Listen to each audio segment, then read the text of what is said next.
आज पर्यूषण प्यारे आए हैं, मोह नींद से हमें जगाने आए हैं।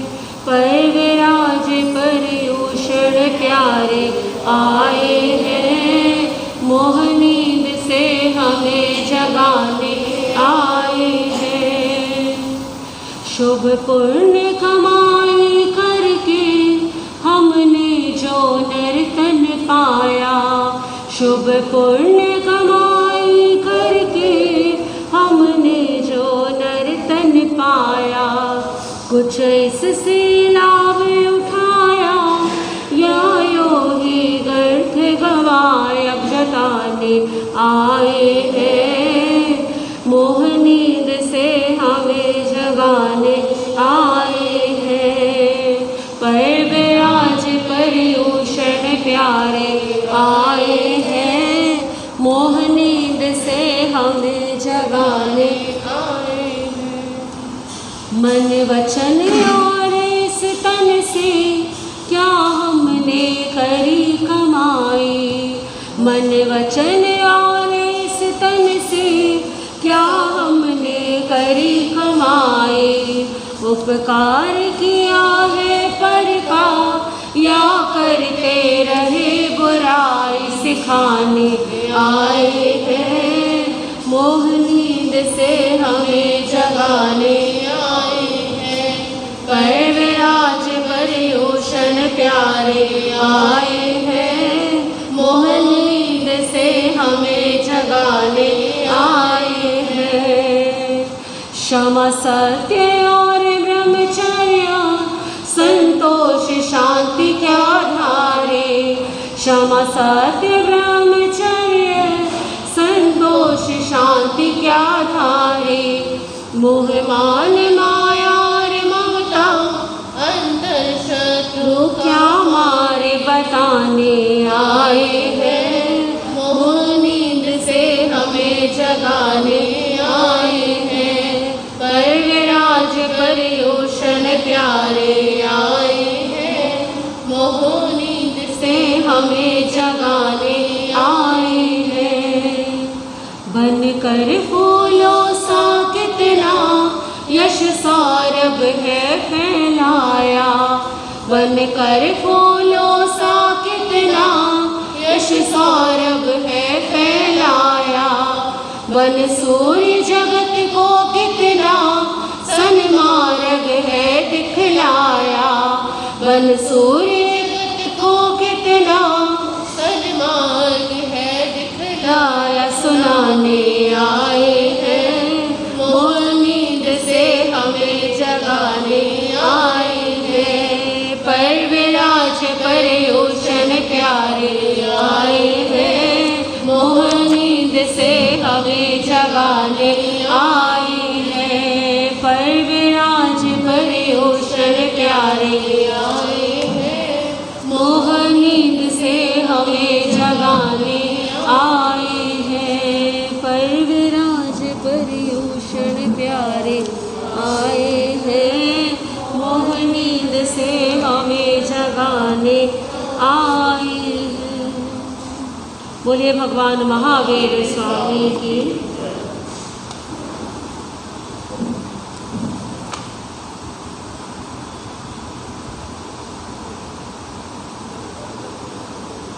अर्हन्तो भगवत इंद्र महिता सेधाश सिद्धि स्थिता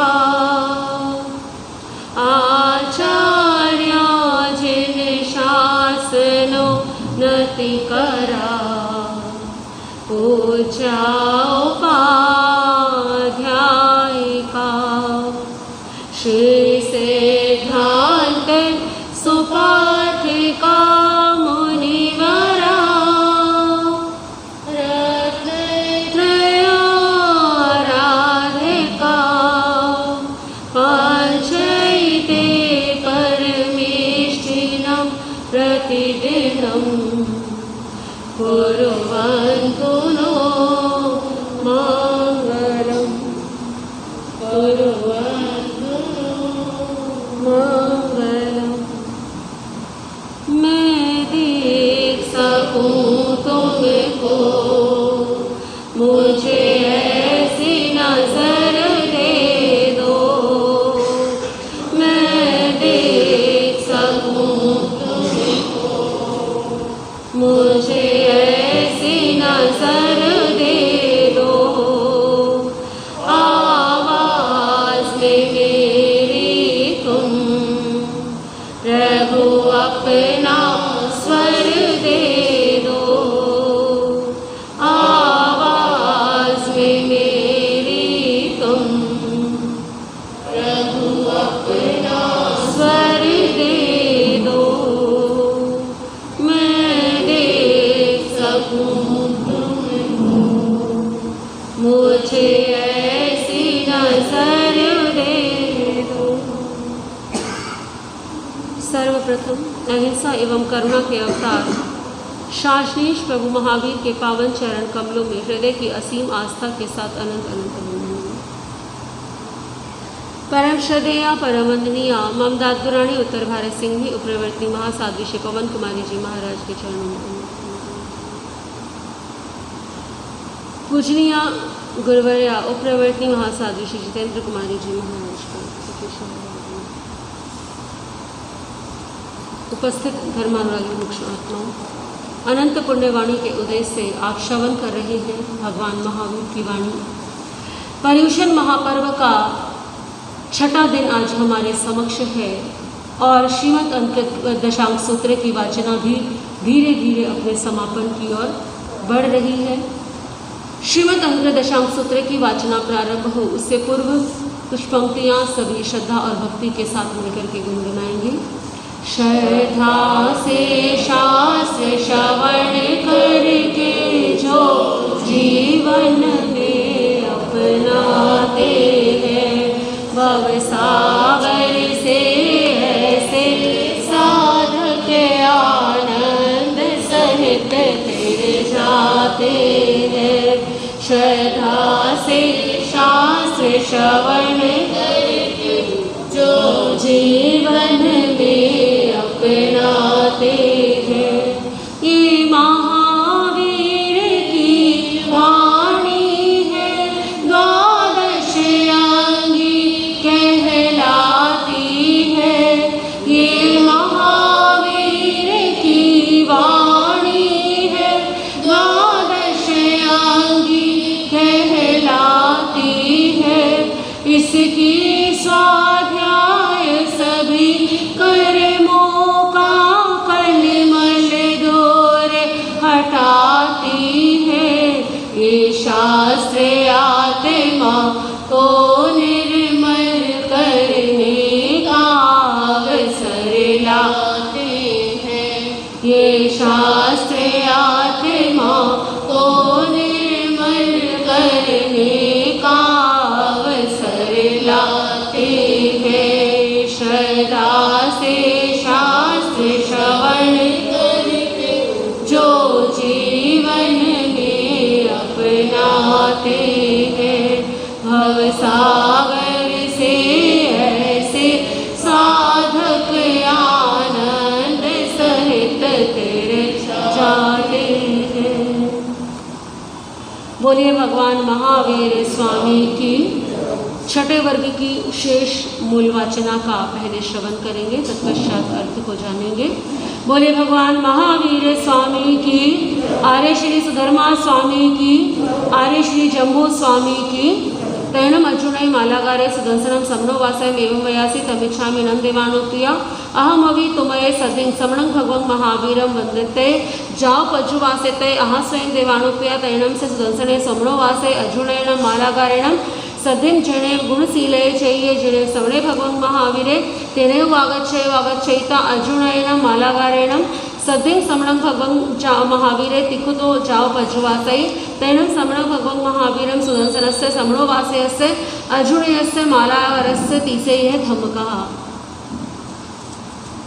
सुदर्शने पड़ गए। तैणम अचुणे मालागारे समरस भगवो महावीरस्य अंत्ये धमम शोचानिसम हटुटुटे एवं वयासी सधामीनम भन्ते निगंथम पावयनम जाबमुठेमि आहा स्वयं देवानुप्रिय तैणम से अचुणे मालागारे उत्तर पुरत्तिमम दिशि भागम अवक्कमायिता सैमेव पंचमुठियम लोयम करे करेता जाव अणगारे जाव जाय जाव विहरे। तैणम से अचुणे अणगारे जम चेव दिवसम मुंडे जाव पव इत्तये तम चेव दिवसम समणं भगवं महावीरम वंदे नमसेता इमम एयारुवम अभिगहम अवगिणहि कपई में जावत जीवाय छटम छटेणम अणिक्यतेणं तवो कम्मेणम अपाणम भावे मानस विहृते तिकटु अयम एयारुवम अभिगहम अनेगे ता जावत जीवाय जाव विहरे। तैणम से अजुणे माला अणगारे छटखमण पारणयसे पड़म पोरिसिये सजायम करे जहाँ गोयम स्वामी जाव अणई तैणम तम अजुणयम अणगारम रायगी नैरे उच्च जाव अडमाणम बहवे इत्थियो य पुरिसा य डहराए महल्लाए जुआणाए एवं वयासी इमीणम में पिया मारे भाया मारे भगिनी मारे भज मारे पुत्र मारे धूया मारे सुढ़ा मारे इमेण में अन्न यरे सय संबंधी परियणे मारिये तिकट्टु अपे गैया अकोसंती अपे गैया हिहंती निंदंती खिसंती गरिहंती तजेंती तालिंती।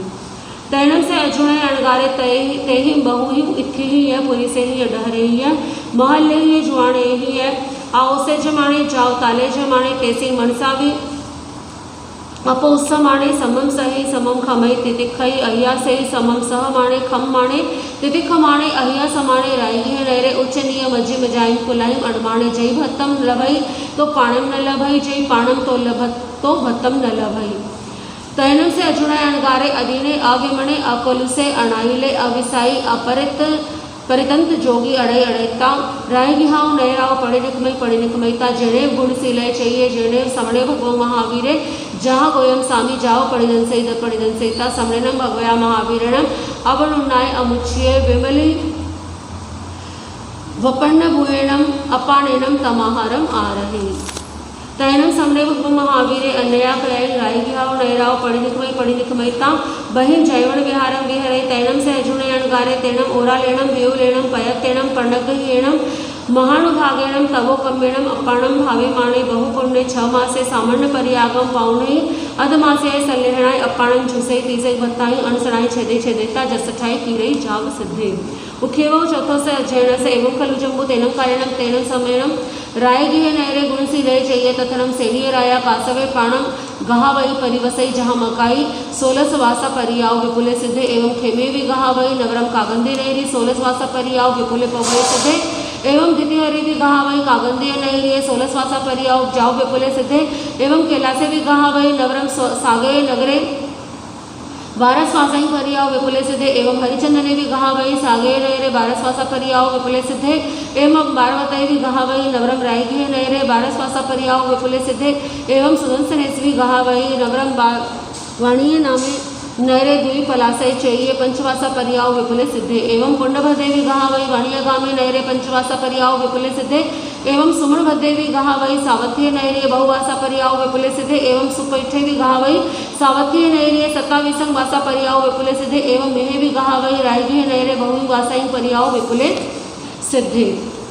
उखेवो 15 से अजयन से एवं वयासी एवं खलु जम्बू तेनम कारणम तेनम समयनम पोलासपुरे नैरे सिरिवणे उज्जाणे तथनम पोलासपुरे नैरे विजय नामम राया होता तसनम विजय से रन्नो सेरी नामम देवी होता वर्णव तसनम विजय से रन्नो पुत्ते सिरिय देवी अत्तय अयमुत्ते कुम नामम कुमारे होता सुकुमाले तेनम कालेनम तेनम समयनम भगवं महावीर जाव सिरिवणे विहरई तेनम कालेनम तेनम समयनम समस भगवो महावीर से जेठे अंतेवासी इंदिभुई जहाँ पड़ते जाओ पोलासपुरे नैरे जाओ उच्च जाव अड़ई एवं जन्म अयुत्ते कुमारे नहाय जावी भूसे बहु ही दारे ही दारिया ही डुबिया ही डुबिया ही में कुमारे ही में कुमारिया ही में सदिन संपरि उड़े सयाव गिहाव पड़ी कुमैता जेणे विंद ठाणे तेणे उवा गई तेणे बहु ही दारे ही दरिया ही डिम्बे ही में डिम्बिया ही में कुमारे ही में कुमारिया ही में सदिन संपरि उड़े अभिरमाणे विहरे।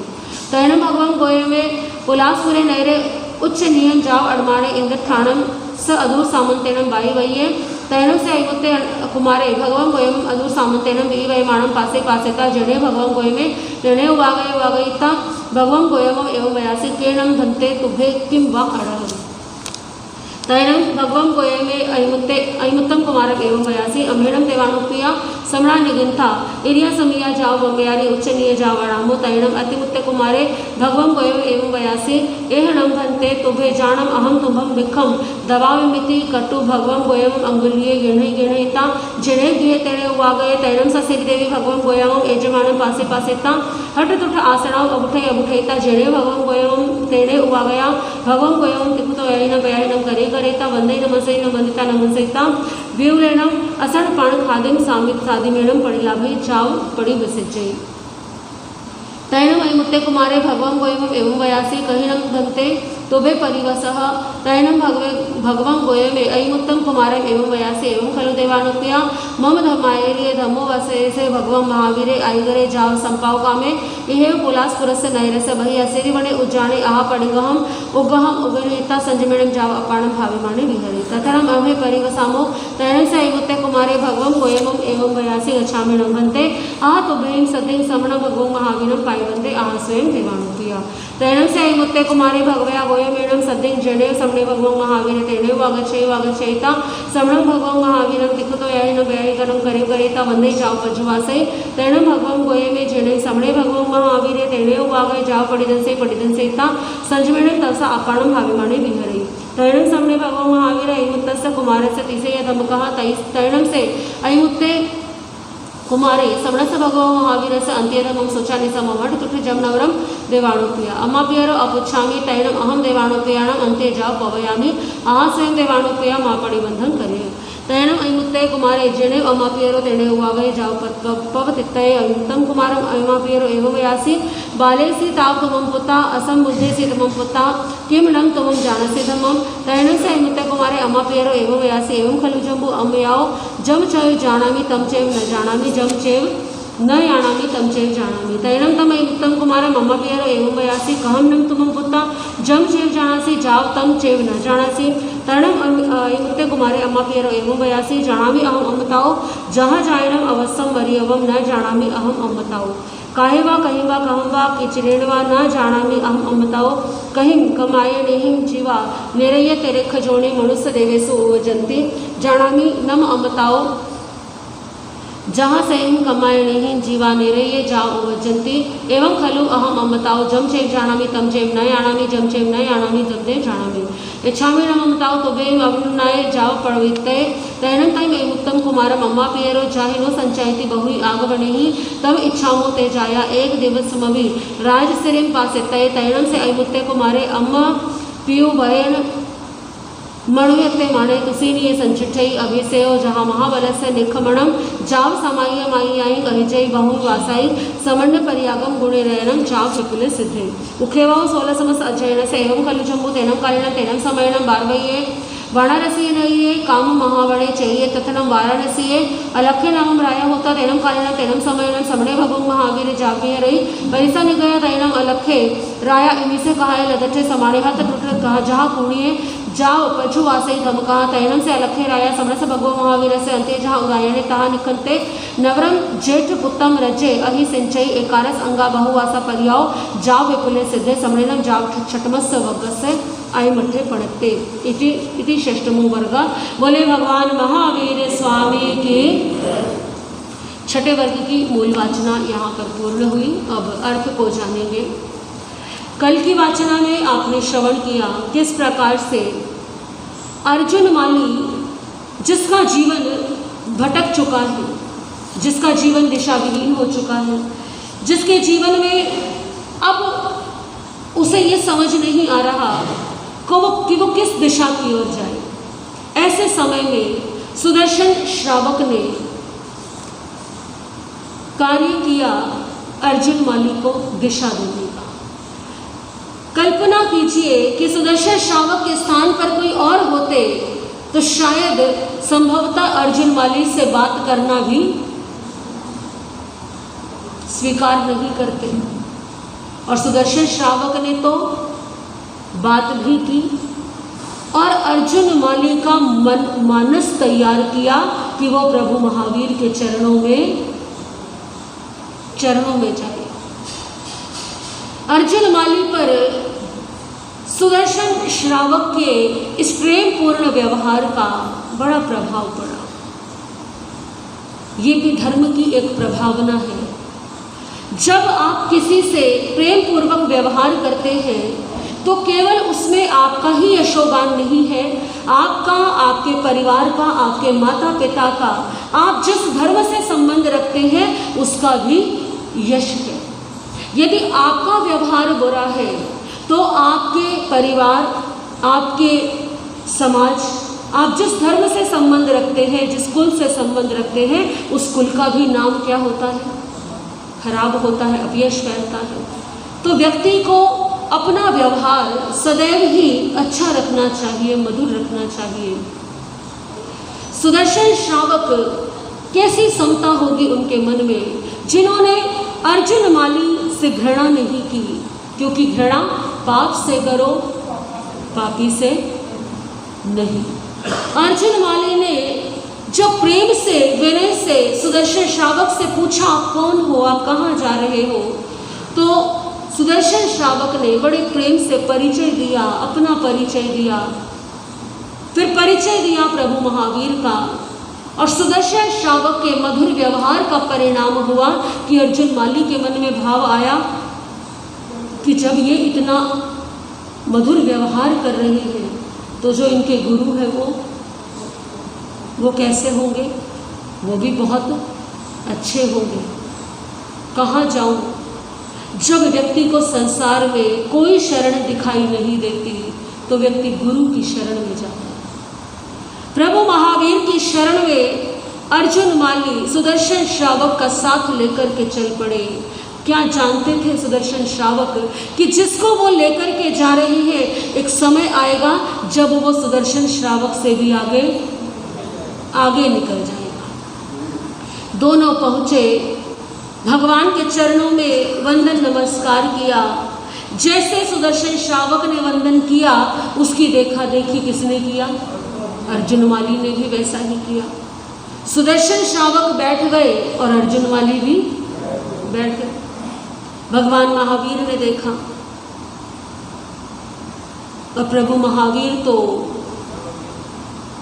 सर्वज्ञ सर्वदर्शी, घट घट के भावों को जानने वाले, उन्होंने सुदर्शन श्रावक को और अर्जुन माली को धर्म का उपदेश दिया। धर्म उपदेश श्रवण किया, आशीर्वाद लिया, वंदन नमस्कार किया। सुदर्शन श्रावक जिस लक्ष्य को लेकर के घर से चले थे वो लक्ष्य बहुत ही सफलतापूर्वक पूरा हुआ। ऐसा नहीं कि केवल प्रभु के दर्शन हुए हैं, प्रभु के दर्शन होने के साथ साथ पूरी राजगृही का संकट भी टल गया है। सुदर्शन श्रावक ने धर्म उपदेश श्रवण करके प्रभु को वंदन नमस्कार किया और वंदन नमस्कार करके सुदर्शन श्रावक वापस राजगृही में आ गए। अब कौन है? केवल भगवान महावीर हैं और अर्जुन माली। अब अवसर है कि अर्जुन माली जो चाहे वो भगवान से पूछ सकता है, बात कर सकता है। क्या बात करे अर्जुन माली? क्या ये पूछे कि प्रभु मेरे दुखों का अंत कब होगा, अब मेरा जीवन में क्या होगा? ऐसा कुछ नहीं पूछा, क्योंकि अर्जुन माली को चिंता है कि मेरा आगे क्या होगा, मेरी आत्मा का क्या होगा। मेरा जीवन तो भटक चुका है, मेरा अब संसार में कोई नहीं है, ना कोई मित्र है, ना कोई संगी साथी है, ना परिवार है। ऐसा बुरा समय मेरे ऊपर आया, मेरे जीवन के जो पाप है उनका अंत कैसे हो? ऐसा ही कुछ पूछा होगा ना। तो प्रभु महावीर ने भी, क्योंकि प्रभु महावीर सर्वज्ञ है, वो जानते हैं कि किस आत्मा के कितने कर्म शेष बचे हुए, किस आत्मा में कितनी संभावनाएं हैं। एक संभावना होती है, जैसे बीज में संभावना होती है। बीज कैसा होता है? छोटा सा होता है, परंतु उस बीज में एक विशाल वृक्ष छिपा हुआ। प्रभु महावीर अर्जुन माली के वर्तमान को नहीं देख रहे, प्रभु महावीर किसको देख रहे हैं? उसके भविष्य को देख रहे हैं कि यदि सन्मार्ग मिल जाए, यदि सद्ज्ञान मिल जाए, तो इस आत्मा में वो संभावना है कि अपने सर्व कर्मों का क्षय कर सके। तो प्रभु महावीर ने वैसा ही उपदेश देना उसे प्रारंभ कर दिया। चर्चा हुई, वार्ता हुई, कुछ प्रश्न हुए, कुछ उत्तर दिए गए।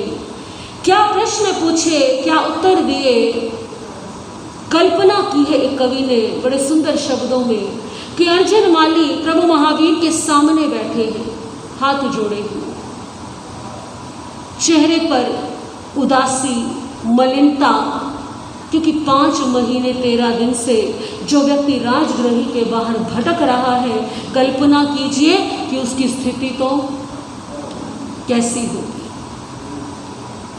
वस्त्र फटे हुए हैं, पूरा शरीर धूल मिट्टी से सना हुआ, मलिन है, और जैसा शरीर मलिन है वैसे ही मन भी वर्तमान में क्या है, उदासीन और मलिन है। अर्जुन माली को ये तो आभास हो गया कि मेरा जीवन पाप कर्मों से भारी हो गया है, मैं कैसे इससे मुक्त होऊंगा। प्रश्न पूछते हैं अर्जुन माली, पूछते हैं प्रभु महावीर से, मन भारी जीवन भारी, पापों का लगा अंबार है, अब कैसे हो उद्धार मेरा।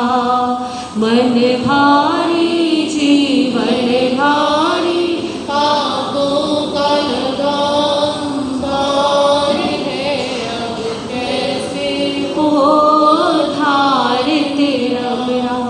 पाप किए तो कभी न सोचा, इनका फल भी होगा। पाप किए तो कभी न सोचा, इनका फल भी होगा। क्रूर कर्म का फल निर्बल से कैसे जाए होगा, प्रभु जी कैसे जाए होगा। दवा नहीं कहीं हवा नहीं, सांसें लेना दुश्वार है, अब के होगा उद्धार मेरा। मन भारी जीवन भारी, पापों का लगा अंबार है, कैसे होगा उद्धार मेरा। जब मन पर कोई बोझ होता है बहुत बड़ा, तो कैसा लगता है, जैसे सीने पर किसी ने कोई बहुत बड़ा भार, सांस नहीं आ रही, ऐसा प्रतीत होता है। तो अर्जुन माली भी कहता है कि ऐसा लग रहा है ना तो मेरे लिए कहीं कोई दवा है, ना मेरे लिए कहीं पर हवा है, मुझे तो ऐसा लगता है कि मेरी सांसें भी भारी हो रही हैं। प्रभु कहते हैं कि इस संसार में कोई ऐसी समस्या नहीं जिसका समाधान ना हो। धर्म की शरण में हर समस्या का निदान है, हर समस्या का समाधान है। क्या कहते हैं प्रभु महावीर, भव सागर है भय का घर, अधर्म नाव तैयार है, ऐसे होगा उद्धार मेरा। भव सागर है भय का घर, अधर्म नाव तैयार है, ऐसे होगा उद्धार तेरा। प्रभु महावीर कहते हैं कि इस संसार में कितना भी बड़ा पाप हो, पश्चाताप, आत्म आलोचना एक ऐसा उपाय है जिससे हर पाप को काटा जा सकता है। यदि व्यक्ति से कोई गलती हो गई, कोई भूल हो गई, कोई पाप हो गया और व्यक्ति को आभास हुआ है कि मुझसे भूल हुई है, गलती हुई है, और व्यक्ति क्या करे, उसकी आलोचना करे, निज निंदा करे, पश्चाताप में यदि अश्रु बहने लग जाते हैं तो उस पाप का फल क्या हो जाता है, समाप्त हो जाता है। दूसरा उपाय क्या है? प्रभु महावीर कहते हैं कि दूसरा उपाय है तप करना। तप करने से भवों भवों के संचित कर्म भी नष्ट हो जाते हैं, क्षय हो जाते हैं। तो क्या कहते हैं प्रभु महावीर? निज निंदा के आंसू से तो अपना मानस धोना, निज निंदा के आंसू से तो अपना मानस धोना। तप की आग में तप करे अर्जुन पूरे निर्मल होना, अर्जुन पूरे निर्मल होना। राह यही कर चाह यही कर्तव्य यही अधिकार है, ऐसे होगा उद्धार तेरा। भव सागर है भय का घर, आधर में नाव तैयार है, ऐसे होगा उद्धार तेरा। प्रभु महावीर ने बता दिया, एक तो अपने किए हुए पापों की आलोचना करनी है, दूसरे क्या करनी है? तपस्या करनी है। तप करके जो शेष कर्म है उनकी निर्जरा कर लेना। परंतु अर्जुन माली को लगता है कि ये उपाय तो बड़ा क्या है? छोटा है, ये तो बड़ा कम है। जो उपाय भगवान महावीर ने बताया, मेरे पाप तो इतने ज़्यादा हैं कि इससे भी मेरा कल्याण होने वाला नहीं है। क्या कहते हैं अर्जुन माली? औषधि में रोग अधिक है, मैं तो असाध्य हूँ रोगी। औषधि कम और रोग अधिक है, मैं तो असाध्य हूँ रोगी। आप कहे जो वो कर लो, पर पूरी शुद्धि न होगी भगवन, पूरी शुद्धि न होगी। कष्ट दिए वध इतने किए, कर्मों का ढेर अपार है, कैसे होगा उद्धार मेरा। कष्ट की वध इतने किए, कर्मों का ढेर अपार है, कैसे होगा उद्धार मेरा। अर्जुन कहते हैं कि औषधि बड़ी थोड़ी सी है और रोग क्या है? बहुत बड़ा है। आप जो कह रहे हैं यदि मैं उसका पूरा पालन करूं तो भी मुझे लगता नहीं कि मेरी शुद्धि हो जाएगी। प्रभु महावीर विश्वास दिलाते हैं अर्जुन माली कि संसार में तप की जो ताकत है, इस संसार में पश्चाताप की जो ताकत है, साधना की जो ताकत है, वो कर्मों की ताकत से क्या है? कम है। साधना के मार्ग पर जो जीव बढ़ते हैं वो अपने कर्मों का क्षय कर ही लेते हैं। इस पर पूर्ण विश्वास करके संयम को धारण कर ले जीवन में और अपने जीवन को जप और तप में लगा ले तो तेरा कल्याण हो जाएगा। प्रभु महावीर फरमाते हैं, कर्म की ताकत आत्म साधना की ताकत से है कम। कर्म की ताकत आत्म साधना की ताकत से है कम। पूर्ण भरोसा करके इस पे धारण कर ले संयम, अर्जुन धारण कर ले संयम। मुनि बन कर दुष्कर तप कर, हर पाप का ये निस्तार है, ऐसे होगा उद्धार तेरा।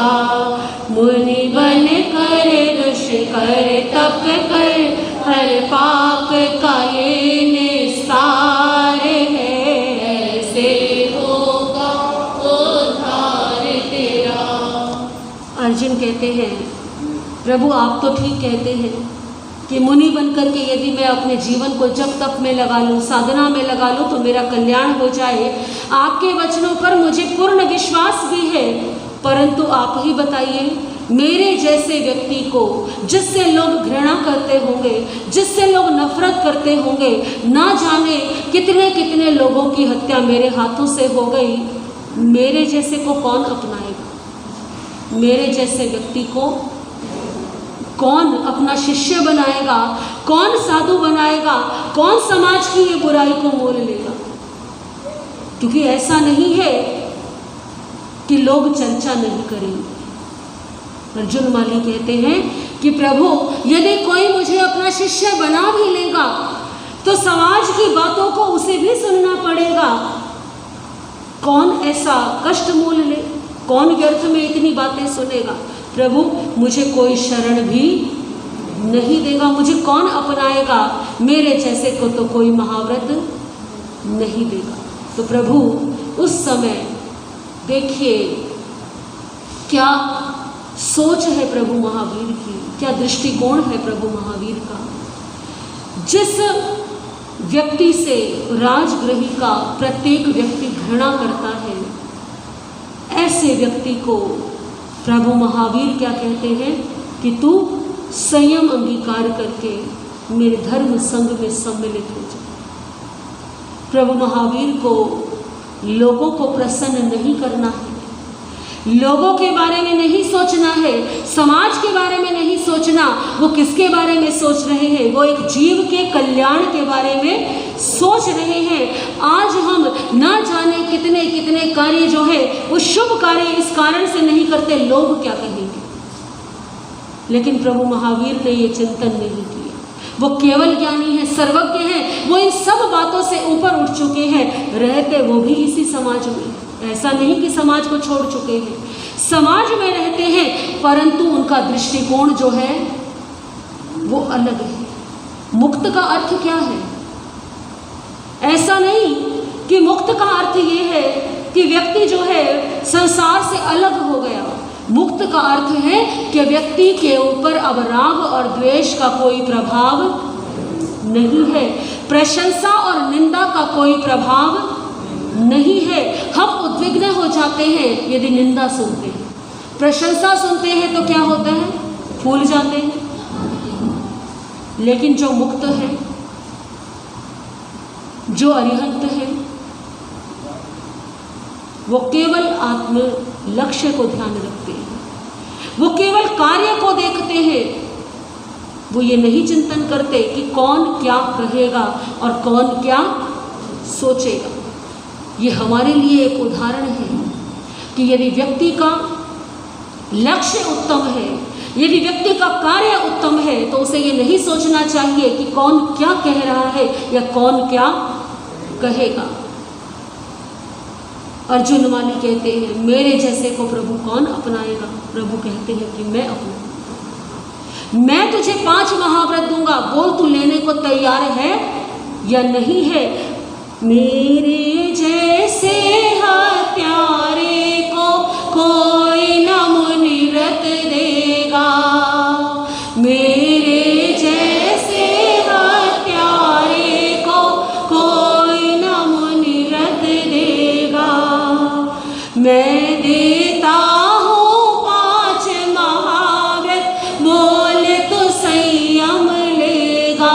अर्जुन बोल तो संयम लेगा। शुभ अवसर देकर मुझ पर किया बहुत बड़ा उपकार है, से होगा उद्धार मेरा। शुभ अवसर कर मुझ पर किया बहुत बड़ा उपकार है, से होगा उद्धार मेरा। भव सागर है भय का घर, आधर में नाव तैयार है, ऐसे होगा उद्धार तेरा। भव सागर है भय का घर, आधर में नाव तैयार है,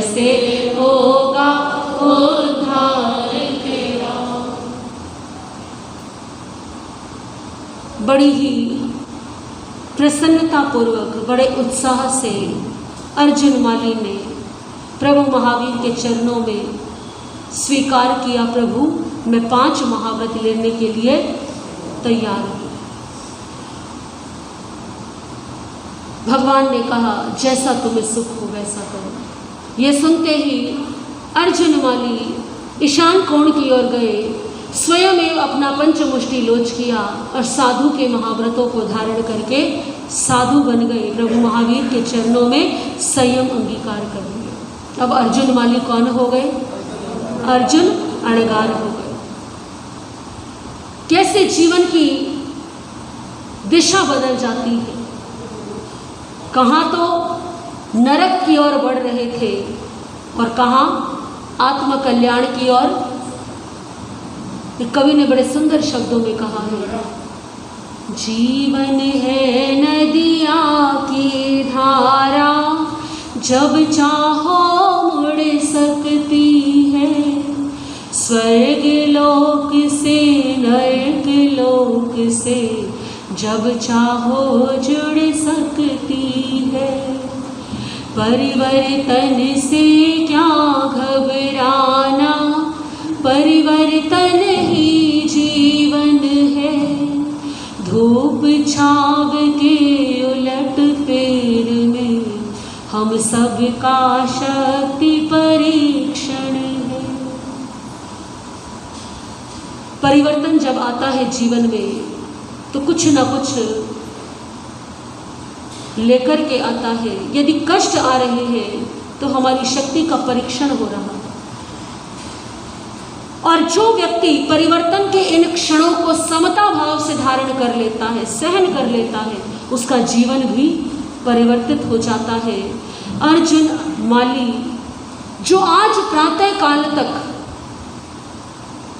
कैसे भावों में घूम रहा था और एक ही दिन में क्या हो गया, सब कुछ बदल गया।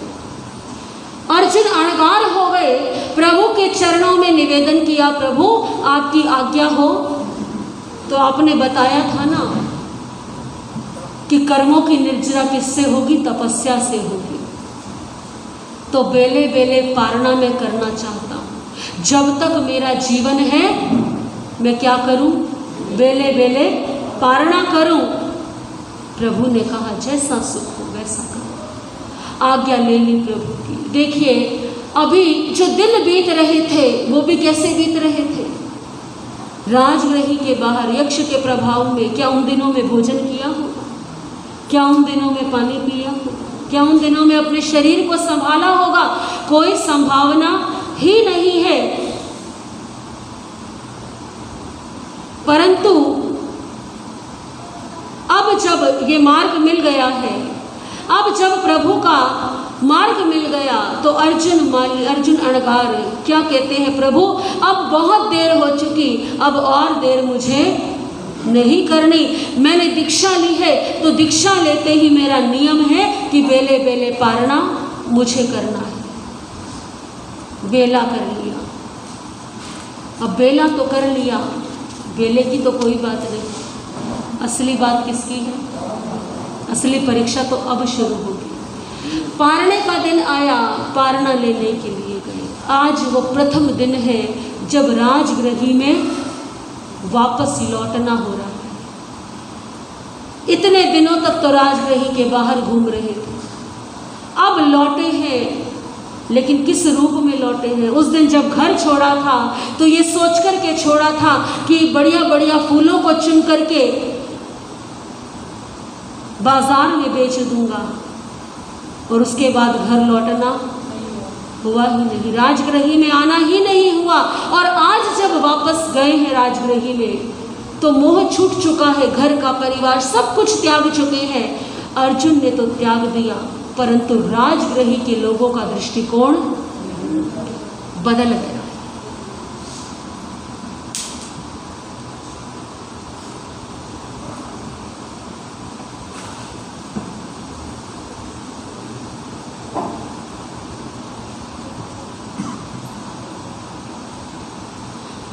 राजगृह के लोगों का दृष्टिकोण बदल गया है। राजगृही के जो लोग हैं वो आपस में देखते हैं एक दूसरे को।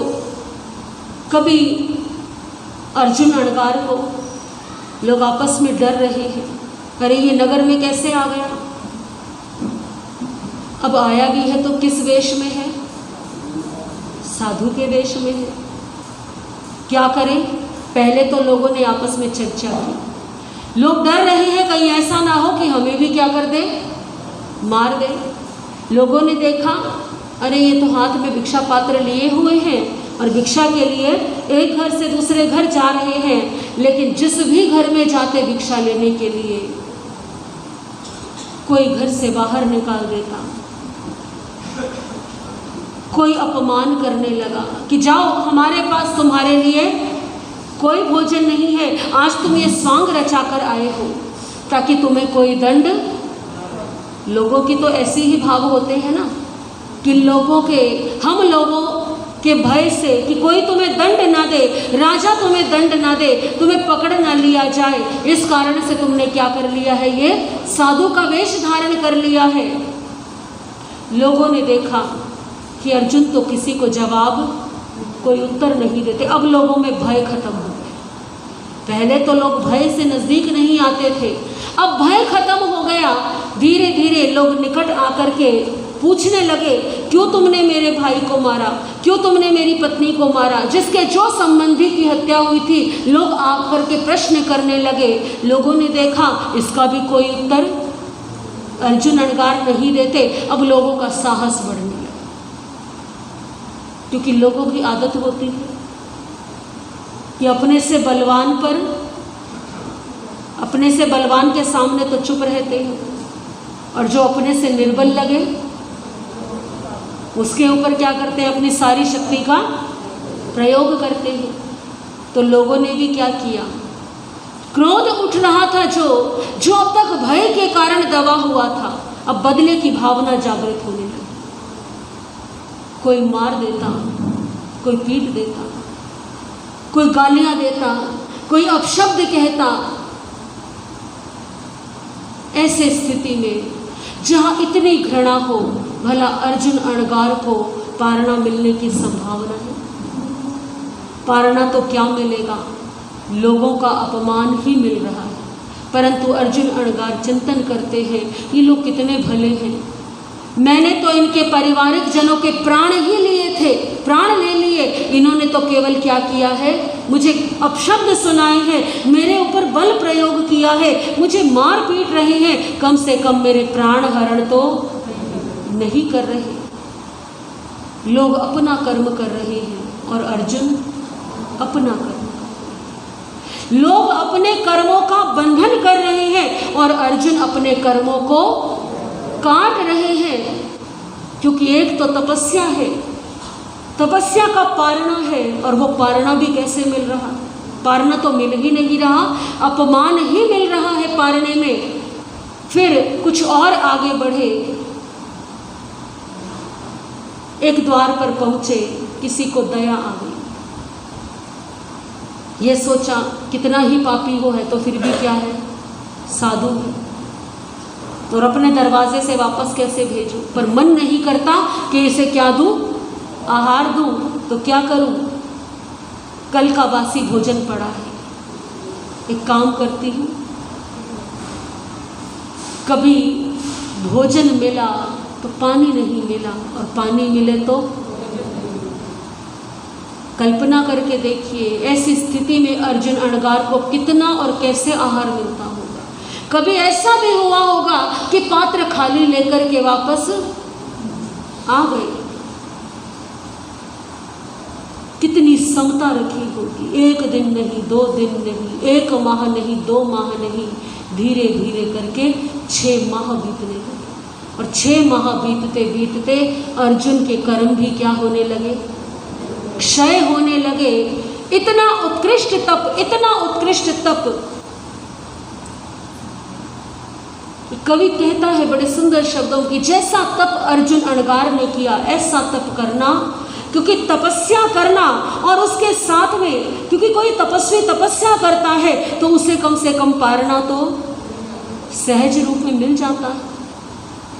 लेकिन अर्जुन को तो तपस्या हो रही है, पारना भी नहीं मिलता ठीक से, और अपमान जो मिल रहा है, जो ताड़ना तर्जना मिल रही है, वो अलग मिल रही है। अर्जुन मुनि ने तप का वो सूर्य उगाया था, अर्जुन मुनि ने तप का वो सूर्य उगाया था, साधना से कर्मों के सागर को सुखाया था, साधना से कर्मों के सागर को सुखाया था। महावीर के चरणों में सारा जीवन लेकर, बेले बेले तप का आजीवन प्रण लेकर, तलवार की धार पे चल उस प्रण को निभाया था, तलवार की धार को चल उस प्रण को निभाया था, साधना से कर्मों के सागर को सुखाया था। जब पार न लेने को वो नगरी में जाते, गाली पत्थर लाठी ज्यादातर थे पाते, सब सह कर समता का प्रतिमान बनाया था, सब सह कर समता का प्रतिमान बनाया था, साधना से कर्मों के सागर को सुखाया था।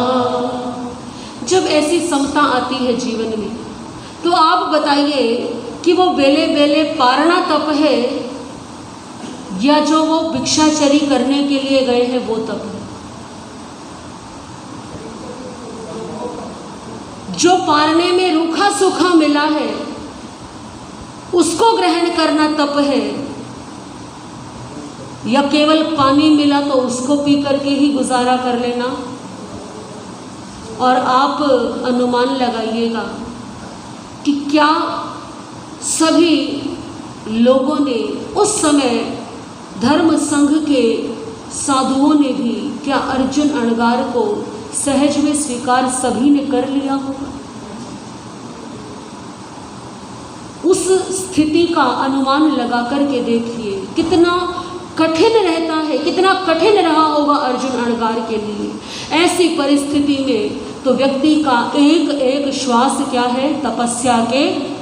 तपस्या के बराबर है।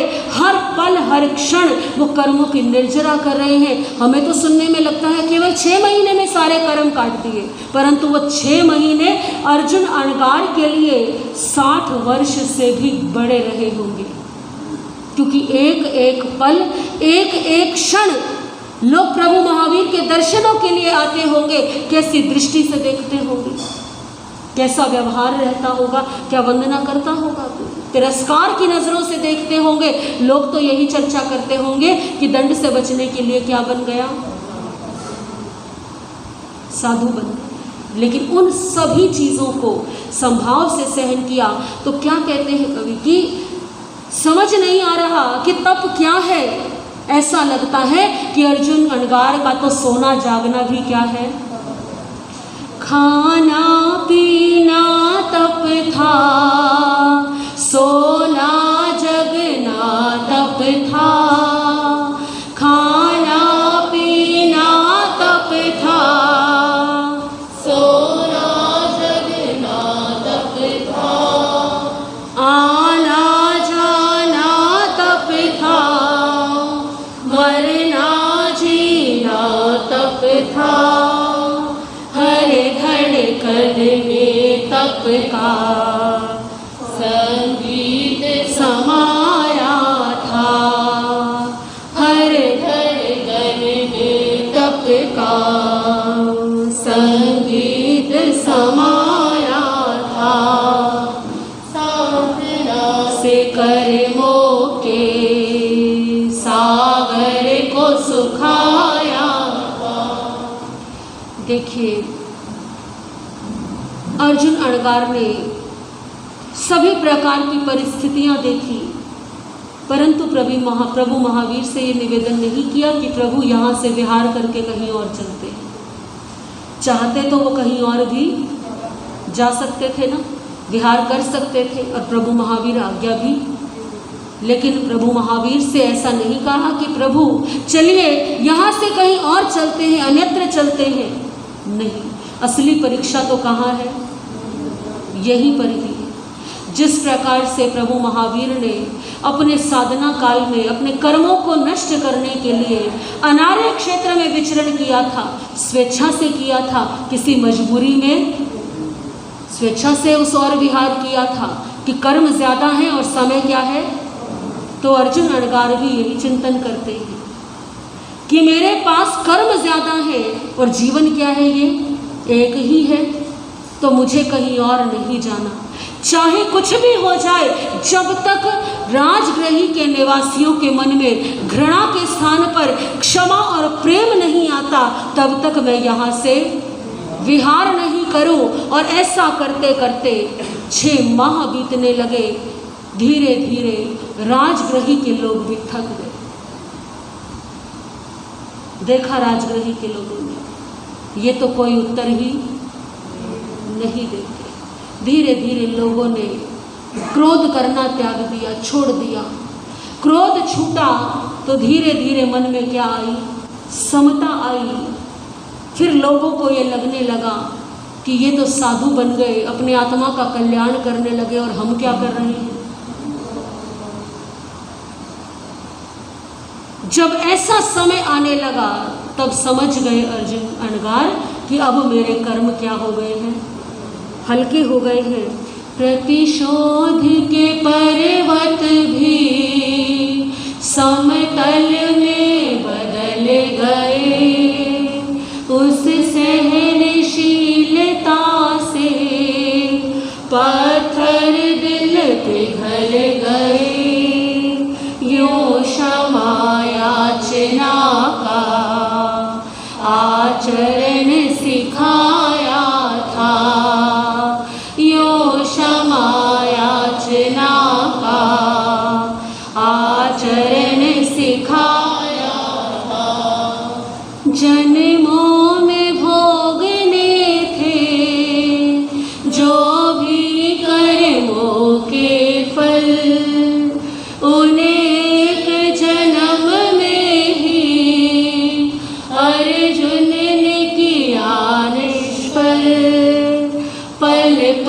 महावीरता को जी कर दिखलाया था, पल पल महावीरता को जी कर दिखलाया था।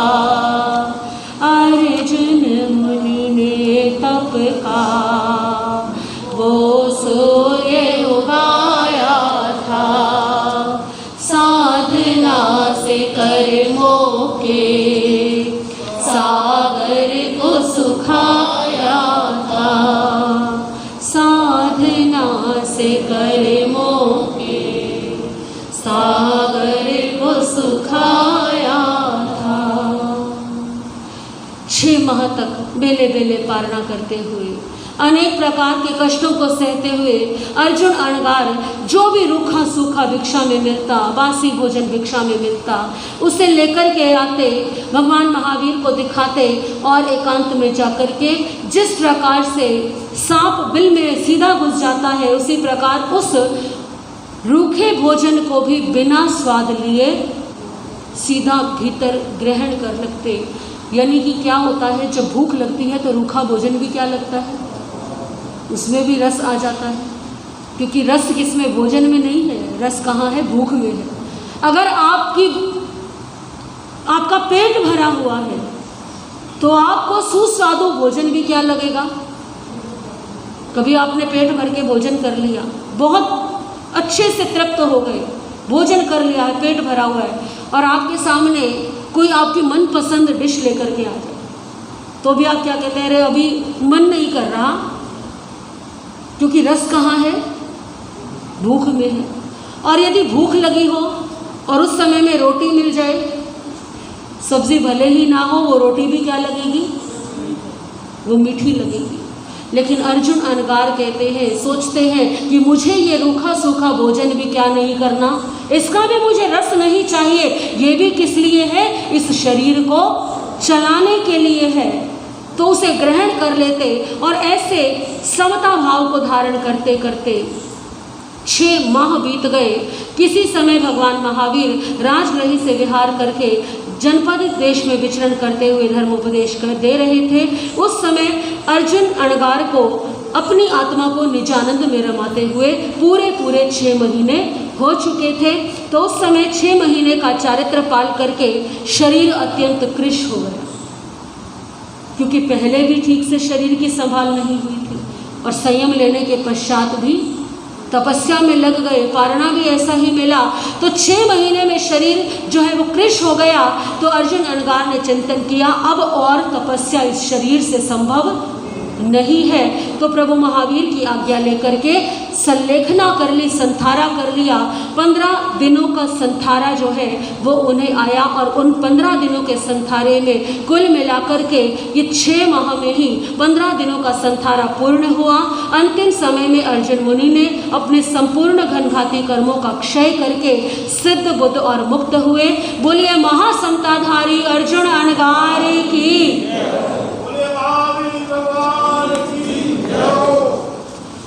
धन्य है ऐसे अर्जुन अनगार जिन्होंने उत्कृष्ट समता रखते हुए अपने जीवन का कल्याण किया।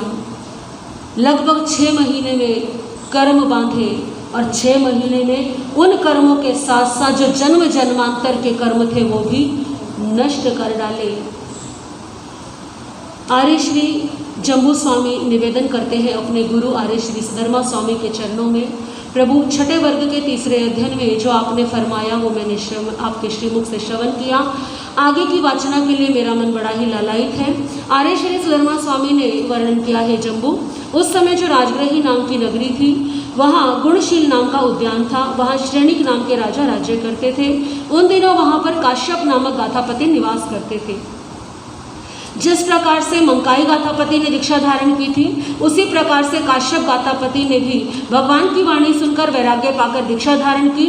16 वर्ष का चारित्र पालन किया। अंतिम समय में विपुलगिरी पर्वत पर संथारा लेकर के अपने सर्व कर्मों को नष्ट किया और मोक्ष में पधार गए। बोले काश्यप अणगार की। इसी प्रकार से काकंदी नगरी के निवासी क्षेमक गाथापति ने भी दीक्षा लेकर के 16 वर्ष का चारित्र पालन किया। अंतिम समय में विपुलगिरी पर्वत पर संथारा लेकर के वे मुक्ति में पधार गए। बोलिए क्षेमक अणगार की। छठे अध्ययन में उसी काकंदी नगरी के निवासी धृतिधर नामक गाथापति के संबंध में भी यही वर्णन आया है। 7वें और 8वें अध्ययन में साकेत नगर निवासी कैलाश और हरिचंदन नामक गाथापतियों ने समय पर भगवान का उपदेश सुनकर के दीक्षा को अंगीकार किया। 12 वर्ष तक का चारित्र पालन कर अंतिम समय में विपुलगिरी पर्वत पर संथारा लेकर के मोक्षधाम को पधार गए। 9वें अध्ययन में राजगृही के निवासी वारत्तक नामक गाथापति का वर्णन है। 10वें और 11वें अध्ययनों में द्वितीय पलास उद्यान में सुशोभित बणिया गांव के निवासी सुदर्शन और पूर्णभद्र गाथियापतियों की दीक्षा का वर्णन है। इन्होंने 5 वर्ष तक चारित्र का पालन किया और अपने अंतिम समय में विपुलगिरी पर्वत पर संथारा लेकर के मोक्ष में पधारे। 12वें और 13वें अध्ययन में सुमनभद्र और सुप्रतिष्ठ गाथापतियों का वर्णन है। सुमनभद्र मुनि ने अनेकों वर्षों तक चारित्र पालन किया। सुप्रतिष्ठ मुनि ने 27 वर्ष तक चारित्र पाला। ये दोनों भी अपने अंतिम समय में विपुलगिरी पर्वत पर संथारा लेकर के मुक्ति में पधार गए। 14वें अध्ययन में राजगृही के निवासी मेघ नामक गाथापति का वर्णन है। इन्होंने भी समय पाकर के दीक्षा धारण की, अनेकों वर्षों तक चारित्र का पालन किया और अंतिम समय में विपुलगिरी पर्वत पर संथारा लेकर के वे मुक्ति धाम को पधार गए। बोलिए धृतिधर आदि अणगारों की। इस प्रकार हे जम्बू छठे वर्ग के 14 अध्ययनों का ये संक्षिप्त रूप में वर्णन आता है। 15वें अध्ययन में वर्णन आता है उसी काल में जब भगवान महावीर का शासन काल था। उस समय में पोलासपुर नाम का एक नगर था। पोलासपुर नगर में श्रीवन नाम का एक सुंदर उद्यान था और वहाँ पर विजय नामक राजा राज्य करते थे। उनकी रानी का नाम था श्रीदेवी। उन दिनों विजय राजा के पुत्र और श्रीदेवी के पुत्र एक अतिमुक्त एवंता नामक कुमार, जिन्हें अतिमुक्त कुमार भी कहा जाता है, वो बड़ा ही सुकुमार और सुशील था। एक दिन भगवान महावीर भव्य प्राणियों को धर्म का बोध कराते हुए विचरण करते करते उस पोलासपुर नगर के बाहर श्रीवन नामक उद्यान में पधारे। भगवान की आज्ञा को प्राप्त करके भगवान के सबसे बड़े शिष्य इंद्रभूति गौतम, क्योंकि भगवान महावीर के प्रथम शिष्य इंद्रभूति गौतम भी बेले बेले पारणा करते थे। तो गौतम स्वामी के उस दिन बेले का पारणा था। तो पारणे के दिन भगवान को वंदन नमस्कार करके भगवान की आज्ञा लेकर के पोलासपुर नगर में इंद्रभूति गौतम पारणे के लिए पधारे। उस समय अतिमुक्त कुमार भी स्नान इत्यादि से निवृत्त होकर के वस्त्र अलंकारों से सुसज्जित होकर के अनेकों कुमार कुमारिकाओं के साथ, दास दासियों के साथ घर से निकल करके, महल से निकल करके इंद्र स्थान, जैसे आज के समय में बच्चों के खेलने के लिए उद्यान या क्रीड़ा स्थान होते हैं, प्ले स्टेशंस होते हैं, उसी प्रकार से प्राचीन काल में बच्चों के खेलने के लिए इंद्र स्थान बनाए जाते थे, जहाँ पर तरह तरह के जो है साधन होते थे ताकि बच्चे वहाँ आकर के खेल सके। तो वहाँ आकर के वो खेलने लगे। उस समय भगवान के शिष्य इंद्रभूति गौतम पोलासपुर नगर में भिक्षा के लिए जो पधार रहे थे, संयोग से वो भी उस क्रीड़ा भूमि के निकट से होकर के निकलने लगे। जब प्रभु उधर से गुजर रहे थे तो अतिमुक्त कुमार ने भी क्रीड़ा स्थल के समीप से निकलते हुए गौतम स्वामी को देखा। तो गौतम स्वामी को देख करके अतिमुक्त कुमार बड़े ही आकृष्ट हुए। मन में जिज्ञासा हुई, ये कौन है? आज से पहले मैंने इन्हें कभी भी नहीं देखा। तो मन में जिज्ञासा हुई और वो जिज्ञासा इतनी प्रबल थी कि बालकों को जो खेल अति प्रिय होता है, उस खेल को छोड़ करके अतिमुक्त कुमार कहाँ पहुँच गए? गौतम स्वामी के समीप पहुँच गए। गौतम स्वामी के पास गए, उनका परिचय पूछा, आप कौन हो? यहाँ किस लिए घूम रहे हो? कहाँ जाना है आपको? तो गौतम स्वामी ने अतिमुक्त कुमार को बताया कि हम 5 महाव्रत, 5 समिति, 3 गुप्ती का पालन करने वाले श्रमण निर्ग्रंथ हैं। मैं भिक्षा के लिए नगर में आया हूँ। अच्छा, आपको भिक्षा चाहिए, यानी कि आपको भोजन चाहिए। गौतम स्वामी ने बाल सुलभ प्रश्नों का उत्तर दिया, हाँ, मैं इसीलिए नगर में आया हूँ। अतिमुक्त कुमार क्या सोचते हैं अपने मन में, यदि इन्हें भोजन की आवश्यकता है तो भोजन तो कहाँ है? मेरे घर में भी है। तो मैं इनकी सहायता कर सकता हूँ, यानी इन्हें अपने घर ले जाऊँ और जो मेरी माँ ने भोजन बनाया है वो इनको। तो इंद्रभूति गौतम को वो कहने लगे कि अच्छा, मेरी माता भी बड़ा सुस्वादु भोजन बनाती है, बड़ा बढ़िया भोजन बनाती है। आप मेरे साथ चलिए, अब मैं आपको भोजन दिला दूंगा। अब गौतम स्वामी ने सोचा, बालक है और बालक के भाव कैसे होते हैं? निर्मल होते हैं। बालक को छल कपट नहीं आता। बालकों को विधि का ज्ञान भले ही ना हो, लेकिन उनका मन कैसा होता है? तो गौतम स्वामी ने ये नहीं देखा कि ये कैसे शब्दों का प्रयोग कर रहा है, कैसे बातें कर रहा है, लेकिन उसके क्या देखे? भाव देखे। और उन भावों को देख करके गौतम स्वामी ने उसके साथ जाना स्वीकार कर लिया। साथ चलो हे गौतम स्वामी, साथ चलो हे गौतम स्वामी, साथ चलो। साथ चलने को तो तैयार हो गए गौतम स्वामी। तो अतिमुक्त कुमार क्या कहते हैं, मैंने तो सोचा था कि आप बहुत सख्त होंगे, क्योंकि जो सन्यासी होते हैं वो सीधे सीधे किसी से बात नहीं करते। सुना था जोगी सख्त है सारे, सुना था जोगी सख्त है सारे, लेकिन आप हो कितने प्यारे, लेकिन आप हो मेरे सखा बन जाओ, आओ साथ चलो मेरे सखा बन जाओ, आओ साथ चलो साथ चलो साथ चलो हे गौतम स्वामी साथ चलो। आप तो इतने अच्छे हो, मेरा मन करता है कि आपको क्या बना लूं, मित्र ही बना लूं और चलते चलते फिर बात करने लगे, क्योंकि बालक है, बालक तो चुप नहीं होते।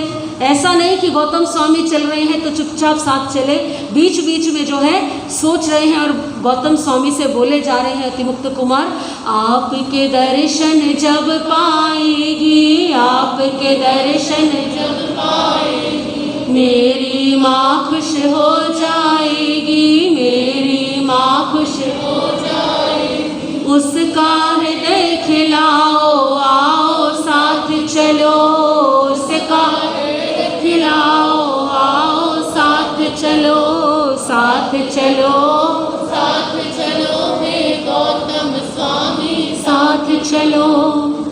तो गौतम स्वामी को ऐसा नहीं कि अतिमुक्त कुमार दूर से अपना घर बता दे कि वहाँ चले जाइए, वहाँ मेरी माँ आपको मिल जाएगी। कहते हैं कि मैं आपके साथ चल रहा हूँ, आपको अपने घर का रास्ता भी बता रहा हूँ, आप मेरे साथ चलिए, आपको कोई कष्ट नहीं होगा। आपको भिक्षा चलो दिलाऊं, आपको भिक्षा चलो दिलाऊं, अपने घर की राह दिखाऊं, अपने घर की राह दिखाऊं, जो चाहो सो पाओ, साथ चलो हो सो पाओ, आओ साथ चलो साथ चलो साथ चलो हे गौतम स्वामी साथ चलो। चलते चलते रास्ते में मन में आया अतिमुक्त कुमार के कि इनको अपने घर तो ले जा रहा हूँ, सखा बना करके, मित्र बना करके। अब जिसको मित्र बनाते हैं तो उसे अपनी चीज़ें भी क्या करते हैं ताकि उसका मन लगा रहे। तो ऐसा नहीं कि ऐसा ना हो ये मेरे साथ जाएं और इनका मन ना लगे। तो बाल सुलभ बातें हैं, बच्चों को जैसे खिलौने प्यारे होते हैं तो बच्चों को लगता है कि खिलौने सबको प्यारे हैं। तो क्या कहते हैं अतिमुक्त कुमार, आपको तंग न होने दूंगा, आपको तंग न होने दूंगा, सारे खेल खिलौने दूंगा, सारे खेल खिलौने दूंगा, उंगली मुझे थमाओ, आओ साथ चलो, उंगली मुझे थमाओ, आओ साथ चलो साथ चलो साथ चलो हे गौतम स्वामी साथ चलो। खिलौने देने की बात करते करते अतिमुक्त कुमार ने क्या पकड़ ली, गौतम स्वामी की उंगली ही पकड़ ली, जैसे बड़े पकड़ते हैं ना बच्चों की उंगली कि कहीं ये रास्ता इधर उधर ना हो जाए। तो गौतम स्वामी भी कहीं रास्ता भटक ना जाए, कहीं इधर उधर ना चले जाए, निश्चित करने के लिए चलते चलते अतिमुक्त कुमार ने गौतम स्वामी की उंगली भी। और देखिए 4 ज्ञान के धारी, मति ज्ञान, श्रुत ज्ञान, अवधि ज्ञान, मनः पर्यव ज्ञान, 14 पूर्वों के ज्ञाता, अनेकों अनेक लब्धियों के धारी गौतम स्वामी कैसे एक बच्चे ने उंगली पकड़ी तो बच्चे की बात मान करके उसके साथ चल पड़े। उंगली छुड़ाई नहीं, लेकिन बच्चे को तो लगता है ना कहीं थोड़ी देर में उंगली अपनी छुड़ा ना ले, कहीं हाथ छुड़ा लिया तो फिर रास्ता भटक जाएंगे, रास्ता भूल जाएंगे, फिर मैं कैसे ढूंढूंगा इनको। तो क्या मुझसे उंगली नहीं छुड़ाना, मुझसे उंगली नहीं छुड़ाना, आप ही मुझको राह दिखाना, आप ही मुझको राह दिखाना, कदम से कदम मिलाओ, आओ साथ चलो, कदम से कदम मिलाओ, आओ साथ चलो साथ चलो साथ चलो हे गौतम स्वामी साथ चलो। देखिए कौन जानता है कि अतिमुक्त कुमार गौतम स्वामी को राह दिखा रहे हैं या गौतम स्वामी अतिमुक्त कुमार को राह दिखा रहे हैं। बड़े ही सरल भावों से अतिमुक्त कुमार अपने घर तक ले गए। ऐसी सरलता गौतम स्वामी की कि एक बालक की उंगली थाम करके पहुंच गए। अतिमुक्त कुमार की माता ने देखा दूर से, अपना आसन छोड़ा, गौतम स्वामी को वंदन नमस्कार किया, स्वागत अभिनंदन करके घर के भीतर, महल के भीतर लेकर के आई। जो आहार तैयार था अति निर्मल करण से अशन पान खादिन स्वादिन चारों प्रकार का आहार उन्हें बहराया। ये अतिमुक्त कुमार के जो भाव हैं, सरल भाव, ये माता पिता के ही संस्कार हैं। माता ने बड़ी श्रद्धा से आहार बहराया। आहार लेकर के अब अतिमुक्त कुमार पूछने लगे, अच्छा अब आप क्या करेंगे? अब आहार तो, भोजन तो मिल गया, एक काम तो आपका पूरा। तो गौतम स्वामी कहने लगे कि अब मैं अपने गुरु के पास जाऊंगा। अच्छा, आपके भी गुरु हैं? आपके गुरु कौन है? मेरे गुरु शमन भगवान महावीर। तो अतिमुक्त कुमार के मन में आया, जब ये इतने अच्छे हैं तो एक बार इनके गुरु से भी एक बार तो मिलना चाहिए। तो अपनी माता की आज्ञा ली और गौतम स्वामी को बोले, यदि मैं आपके साथ चलूँ तो मुझे अपने साथ ले चलोगे? तो गौतम स्वामी ने कहा, हाँ मेरे साथ चलो। तो गौतम स्वामी के साथ, अभी तक तो गौतम स्वामी को वो लेकर के आ रहा था, अभी गौतम स्वामी अपने साथ उस बालक को लेकर के चल पड़े। अत्यंत उत्साह से प्रभु के दर्शन करने के लिए गए। वहाँ जाकर के गौतम स्वामी ने प्रभु महावीर को वंदन नमस्कार किया। जैसे भगवान महावीर को गौतम स्वामी ने वंदन नमस्कार किया, उनकी देखा देखी किसने किया? वंदना की विधि तो आती नहीं है, ये पहली बार है जब संतों के दर्शन हुए हैं। हाथ जोड़ लिए, नमस्कार किया। गौतम स्वामी ने प्रभु को आहार दिखा करके भोजन करने के लिए, पारणा करने के लिए वो चले गए। दूसरी ओर अब अतिमुक्त कुमार कहाँ बैठ गए? भगवान महावीर के चरणों में। देखिए, एक और ज्ञान के शिखर हैं और एक और सरलता का महासागर है। एक छोटा सा नादान बच्चा है, लगभग 8 वर्ष की जिसकी आयु है, और एक और शमन भगवान महावीर है, सर्वज्ञ सर्वदर्शी हैं। आज किसी को ज़रा सा ज्ञान हो जाए तो वो सोचता है कि अरे मैं बच्चों से क्या बात करूं, लेकिन प्रभु महावीर ने ये नहीं चिंतन किया। प्रभु महावीर उसकी आयु नहीं देख रहे, उसकी आत्मा को देख रहे हैं। प्रभु महावीर ने उस बालक को भी धर्म का उपदेश दिया। कैसे शब्दों में दिया होगा जो उसको समझ में आ जाए। और देखिए, हलुकर्मी जीव भगवान की वाणी को सुनकर के अतिमुक्त कुमार क्या कहते हैं कि प्रभु आपकी आज्ञा हो, मैं अपने माता पिता से पूछ करके क्या बनूंगा? आपका शिष्य बनूंगा, आपके चरणों में दीक्षा लूंगा।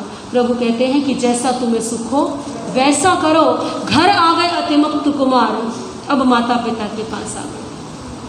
माता पिता के पास आकर के आज्ञा मांगने लगे संयम की। माता पिता, माँ सोचती है, माँ को कहते हैं अतिमुक्त कुमार, माँ आज मैंने प्रभु के दर्शन किए। माँ कहती है, बेटा तेरी आंखें क्या हो गई? पवित्र हो गई। माँ, आपको पता है मैंने भगवान की वाणी भी सुनी, उन्होंने मुझे उपदेश भी दिया। बेटा तेरे तो कान भी क्या हो गए? आज तो तेरे कान पवित्र हो गए। माँ, अब मेरा मन क्या है? मेरा मन तो सदैव के लिए उनके चरणों में रहने का। अब क्या कहना चाहिए माँ को कि बेटा तो तेरा जीवन तो क्या हो गया? तेरा तो जीवन ही धन्य हो गया। लेकिन मोह बीच में, माँ ने सोचा ऐसे ही बच्चा है, पिता को बुलाया उसके। पिता ने सुना, पहले तो लगा ऐसे ही बात कर रहा है, लेकिन जब बालक है अपनी बात से पीछे नहीं हटा, माता पिता ने समझाना शुरू किया, बेटा ये इतना आसान काम नहीं है। अतिमुक्त कुमार कहते हैं अपने माता पिता से कि ये माता पिता, जिसको मैं जानता हूँ उसको मैं नहीं जानता, और जिसको मैं नहीं जानता उसको मैं, क्या मतलब है? ये एक दिन में पहेलियाँ कहाँ से सीख कर के आ गया। ऐसे ही सोचते हैं ना माता पिता। तो 8 वर्ष का बच्चा ऐसी बातें करे तो माँ बाप क्या कहेंगे, पता नहीं कहाँ से सीख कर आया है, किससे सुन ली इसने ऐसी बातें। बेटा हमें तो तेरी बातें समझ में आ नहीं रही, बता क्या कहना चाहता है। हे माता पिता, मैं जानता हूँ कि संसार में जो आया है उसने जाना है, जिसने जन्म लिया है उसका मरण निश्चित है, परंतु किसका मरण कब कैसे कहाँ होगा ये मैं नहीं जानता। जिसको मैं नहीं जानता उसको मैं जानता हूँ।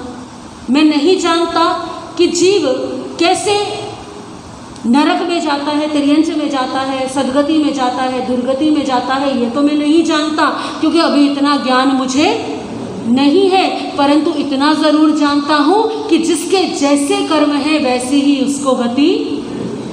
तो इतनी तो बात मैं जानता हूँ, बाकी मैं, और देखा जाए तो इन्हीं 2 बातों में सारा ज्ञान का सार समाया हुआ है। जिसको ये ज्ञान हो गया कि जो आया है उसने जाना है और जैसे कर्म किए हैं वैसी गति में जाना है, तो 32 आगमों का सार तो इतना ही है। धर्म का सार इतना ही है। इतनी ही बात यदि किसी को समझ में आ जाए ना तो जीवन का कल्याण। जरूरी नहीं है कि ये 32 आगम कंठस्थ किए जाए तो ही आत्मा का कल्याण होगा। इतनी बात समझ में आनी चाहिए कि जो आया है उसने, यानी हमने भी एक दिन जाना है और जैसे कर्म करेंगे वैसी गति में जाना है। तो सारे पाप तो अपने आप ही क्या हो जाएंगे, सब कुछ अपने आप छूट जाएगा, छोड़ना नहीं पड़ेगा। माता पिता ने ऐसी गंभीर बातें सुनी, माता पिता को लगा ये रुकने वाला नहीं है। फिर भी माता पिता ने सोचा हो सकता है 1-2 दिन इसको रोक ले तो ये रुक जाए। माता पिता ने कहा बेटा तू राजकुमार है, हमारी बड़ी इच्छा थी तू राजा बने, लेकिन तूने तो संयम लेने की बात कर दी। तू एक काम कर, हमारे कहने से तू एक बार राजा बन, हम बड़ा उत्सव करेंगे, बड़ा त्योहार मनाएंगे। ठीक है, माता पिता को लगा 1-2 दिन उत्सव होगा, राग रंग होगा, बच्चा है खेल में दोबारा भूल जाएगा। तो माता पिता ने उत्सव की तैयारी की, राज्य अभिषेक किया गया और राज्य अभिषेक करके ऐसा नहीं कि केवल राज तिलक ही हुआ होगा, बालक के अनुरूप अनेकों अनेकों मनोरंजन के साधन भी माता पिता ने किए ही होंगे।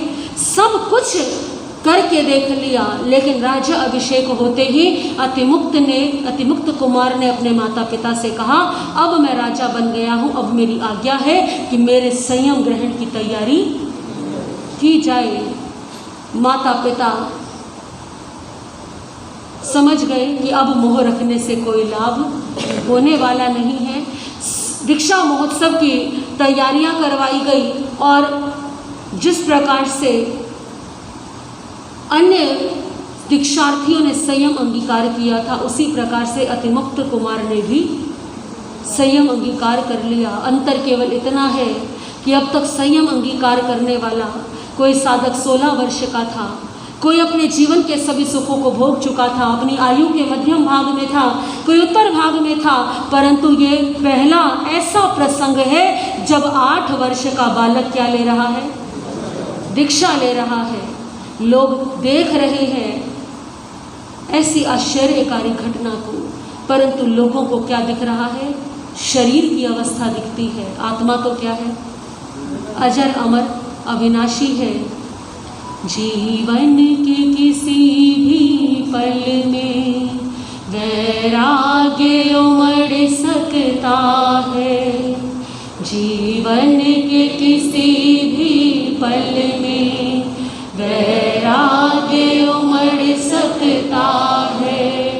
संसार में रह कर प्राणी संसार को तज सकता है, जीवन के किसी भी पल में वैराग्य उमड़ सकता है। संसार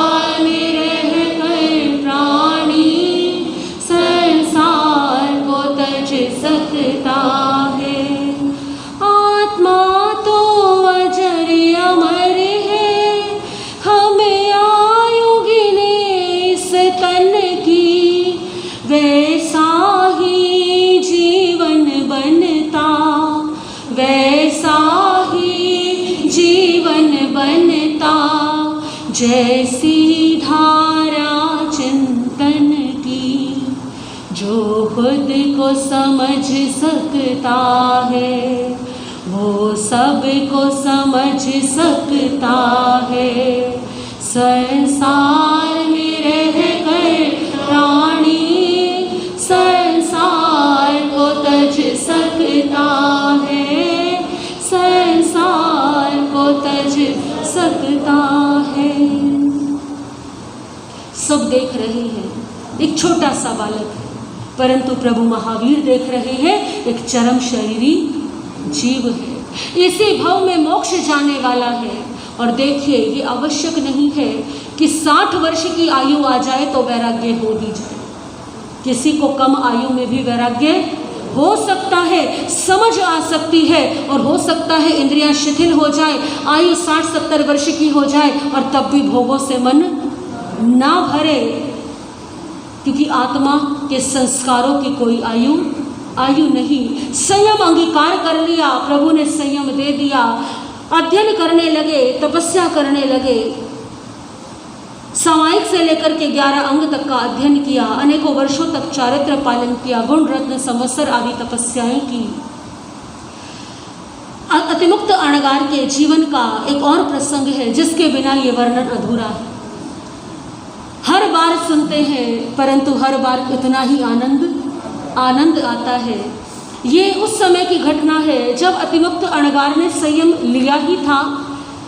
अतिमुक्त अणगार स्थविर मुनियों के साथ में रह कर के ज्ञान अर्जन कर रहे थे, क्योंकि व्यवस्था को छोटे साधुओं को कौन संभालते हैं? स्थविर मुनि संभालते हैं, उन्हें ज्ञान दान देते हैं, संयम की राह दिखाते हैं, संयम की शिक्षाएं देते हैं। तो उस समय में एक दिन क्या हुआ, वर्षा हुई। जैसे अभी बरसात होती है, वर्षा का ही मौसम है, तो वर्षा हुई, वर्षा होकर के रुक गई। अब प्राचीन काल में साधु साध्वियों को आवश्यक क्रिया के लिए बाहर जाना पड़ता था, तो वर्षा रुक गई। अवसर देखा, स्थविर मुनियों ने आवश्यक क्रिया के लिए बाहर जाने की तैयारी की। छप्पन वाइट कलर की स्कूटी है, उसकी है, वो थोड़ा आगे पीछे करके गाड़ी है, छप्पन वाइट कलर की स्कूटी है।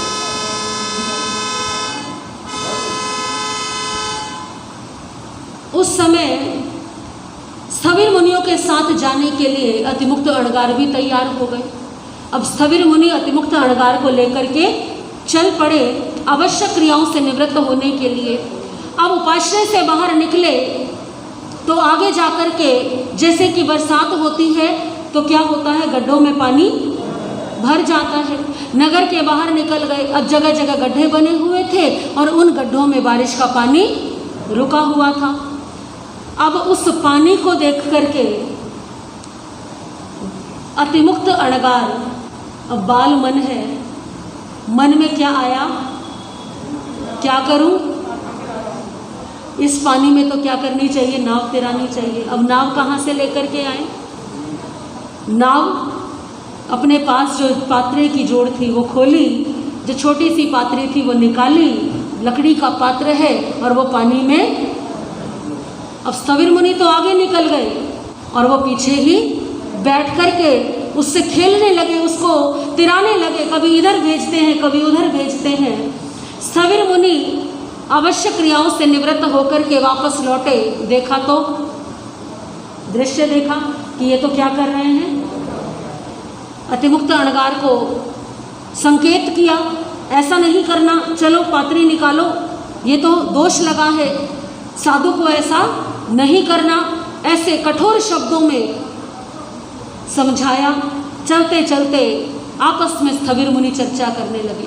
प्रभु महावीर को भी पता नहीं संयम देने की इसको क्या जल्दी थी, अभी इतनी छोटी उम्र है, बाल मन है इसका, अभी इसको तो संयम की क्रियाओं का भी ज्ञान नहीं है, क्या करे, पता नहीं इसका क्या होगा। ऐसे ही सोचते हैं ना बड़े बच्चे, कोई भूल करते हैं तो आपस में ऐसे ही बात करते हैं, पता नहीं इसका आगे क्या होगा। ऐसी चर्चा करते हुए वापस आए। प्रभु महावीर तो घट घट के भावों को जानते हैं। प्रभु महावीर ने चिंतन, कहीं ऐसा ना हो कि ये जो बालपन की घटना है ये भविष्य में अतिमुक्त अणगार के लिए, क्योंकि स्थविरों के मन में कहीं ऐसा ना आ जाए कि ये तो संयम के प्रति लापरवाह है, और ऐसा विचार करके ये चरम शरीरी जीव है इसकी अविनय अशातना ना हो। तो प्रभु महावीर ने स्थविर मुनियों से कहा कि तुमने जो मन में तुम्हारे भाव आया है ये भाव निकाल दो अपने मन से। इसने नाव अवश्य तिराई है, खेल किया है, ये संयम के अनुकूल नहीं है ये क्रिया, परंतु नाव तिराते हुए भी इसके भाव क्या थे कि ये मेरी संयम की नाव है, ये संसार रूपी समुद्र है, और ऐसे ही मेरी नाव इस संसार सागर से क्या हो जाएगी, पार हो जाएगी। तो इसके भाव बड़े उत्तम थे। ये चरम शरीरी जीव है, इसी भाव में मोक्ष जाने वाला है, तो इसके प्रति कठोर शब्दों का प्रयोग करके इसकी अविनय अशातना मत करो। जितनी प्रेम से इसे संयम की क्रियाओं का ज्ञान है वो कराओ। और जैसा प्रभु महावीर ने कहा ऐसे ही भाव थे।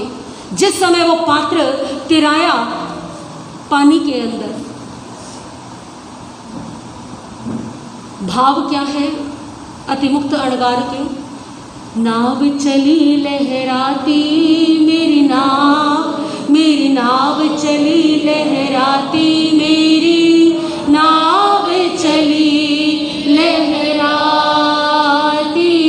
मेरी नाव चली लहराती। तुम कहते हो पात्र इसे, तो यही तुम्हारा भाव है। मेरी नजर से देखो इसको, ये संयम की नाव है। इसी नाव से पार उतरना, पार उतरना,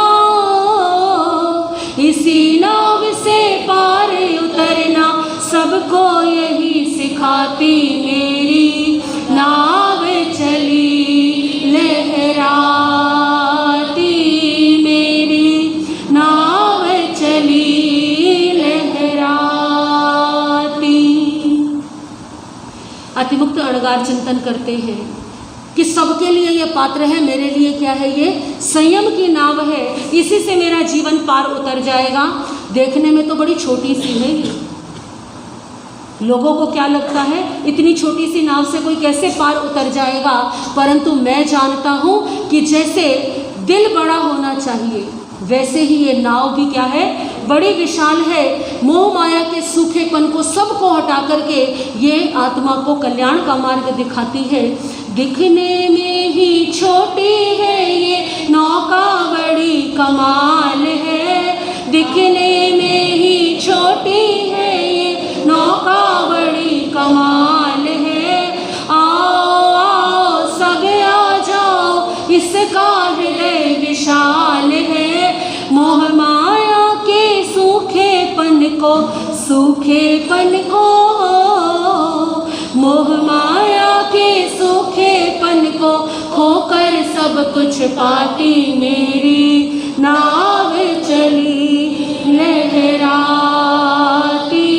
मेरी नाव चली लहराती। जैसे गड्ढों में पानी है ऐसे हर दिल में हो दया, जैसे गड्ढों में पानी है ऐसे हर दिल में हो दया। करुणा हो तो समझो सारा जग हर दुख को भूल गया। करुणा हो तो समझो सारा जग हर दुख को भूल गया। जप तप की बूंदे बरसाओ, जप तप की बूंदे बरसाओ, प्रभु की बात बताती मेरी नाव चली लहराती, मेरी नाव चली लहराती। अतिमुक्त अणगार को इस बात का ज्ञान है कि मेरी आयु बहुत छोटी है, इस नौका में बैठने की मेरी आयु नहीं थी, बड़े बड़े इस नौका में बैठते हैं, बड़े बड़े ज्ञानी को सौभाग्य मिलता है इस नौका में बैठने का। ये तो वीर प्रभु का उपकार है कि मेरे जैसे बालक को इस नौका में उन्होंने थोड़ी सी जगह दे दी। जिस नौका से बड़े बड़ों ने भव सागर को पार किया, जिस नौका से बड़े बड़ों ने भव सागर को पार किया, मेरे प्रभु ने मुझको उसमें बैठा कर उपकार किया, मेरे प्रभु ने उस नौका में बैठा कर उपकार किया। मजे मजे में खेल खेल में, मजे मजे में खेल खेल में आगे बढ़ती जाती मेरी नाव चली लहराती, मेरी नाव चली लहराती। अब कोई नाव आगे बढ़ती है पानी में, समुद्र में, तो उसको हिचकोले ना लगे, ऐसा तो हो सकता है भला? हिचकोले तो लगेंगे ही। हिचकोले यो लगते इसमें जो आनंद हिलोर हो। वो हिचकोले जो लग रहे हैं ना संयम में, उसको भी अतिमुक्त अणगार क्या सोच रहे हैं, इसमें भी बड़ा मज़ा आ रहा है, बड़ा आनंद आ रहा है। और जिससे संयम में आनंद आ जाए उसके लिए संयम पालन कोई कठिन बात। संयम दुष्कर उन्हीं के लिए है जिन्हें संयम में रस नहीं आता। जिन्हें संयम में रस आ जाए उन्हें सबसे अधिक आनंद भी संयम में ही आता है। हिचकोले यो लगते इसमें जो आनंद हिलोर हो, ममता की बाहों में जैसे झूले और विभोर हो, ममता की बाहों में जैसे झूले और विभोर हो। भक्ति पूर्ण स्वर लहरों से, भक्ति पूर्ण स्वर लहरों से मुक्ति तराना गाती मेरी नाव चली लहराती, मेरी नाव चली लहराती, मेरी नाव चली लहराती, मेरी नाव चली लहराती, मेरी नाव चली लहराती, मेरी नाव चली लहराती। ऐसी सरलता कि गौतम स्वामी, अन्य स्थविर मुनि जो संयम की शिक्षा देते हैं, कभी कठोर शब्द भी कह दे तो क्या लगता है अतिमुक्त अणगार को कि जैसे माँ डांट रही हो, माँ ने डांट दिया हो। ममता भी तो ऐसी होती है ना माँ की, कभी डांट दिया कभी प्यार कर लिया। तो अतिमुक्त अणगार जो है उस संयम में भी आनंद ढूंढ रहे हैं। और ऐसे उत्कृष्ट भावों से जिन्होंने संयम लिया, सरल भावों से संयम लिया, जैसा कि प्रभु महावीर ने फरमाया ही था, अनेकों वर्षों तक उत्कृष्ट चारित्र का पालन किया। अंतिम समय में विपुल गिरी पर्वत पर संथारा लेकर के वे मोक्ष धाम पहुँच गए। बोलिए धन्य है बाल मुनि अतिमुक्त अणगार की। इसी प्रकार से सुधर्मा स्वामी फरमाते हैं कि छठे वर्ग में 15वें अध्ययन में अतिमुक्त अणगार का वर्णन आता है। 16वें अध्ययन में भगवान महावीर के समय काम महावन नाम का एक उद्यान था वाराणसी नगरी में। वाराणसी नगरी में अक्षय नाम के राजा राज्य करते थे। उस अवधि में भगवान महावीर ने छोटे बड़े सभी गांवों में धर्म उपदेश करते हुए वहां पधारे। भगवान के पधारने पर राजा भगवान के दर्शनों के लिए गए और भगवान महावीर का सदुपदेश श्रवण करके उन्होंने भगवान महावीर के चरणों में संयम अंगीकार किया। संयम अंगीकार करके 11 अंग तक का अध्ययन किया, अनेकों वर्ष तक चारित्र पालन किया। अंत में विपुल गिरी पर्वत पर संथारा लेकर के वे मुक्ति धाम को पधारे। आर्य श्री सुधर्मा स्वामी कहते हैं जम्मू शमन भगवान महावीर ने अंतगढ़ सूत्र के छठे वर्ग में इसी प्रकार का वर्णन फरमाया है। जैसा मैंने भगवान महावीर से श्रवण किया वैसा मैंने तुम्हें सुनाया है। छठे वर्ग की वाचना यहाँ पर पूर्ण होती है। बोलिए भगवान महावीर स्वामी की, भगवान महावीर स्वामी की, भगवान महावीर स्वामी की, आर्य श्री सुधर्मा स्वामी की, आर्य श्री जम्बू स्वामी की। सभी हाथ जोड़ लेंगे। श्री आगमे तिविहे पढ़ते तम जहाँ सतागमे अथागमे तदुभयागमे रहवाशान के विषय जगुति चार लगते में आलम जवाद बच्चा मेले मेरे करम अच्छा करम पाइंदा मेरे जोगिनम गोसिनम सुकृतिनम दुष्ट परिचयम आकालीन कौ जो कालीन कौ सचाय सचायम सचायम के सचायम तस्मित् छामि दुक्कडम तस्मित् छामि दुक्कडम तस्मित् छामि दुक्कडम। जो भगवती त्रिशलातनय, जो भगवती त्रिशलातनय से धाट कुल के भान है, से धाट कुल के भान है।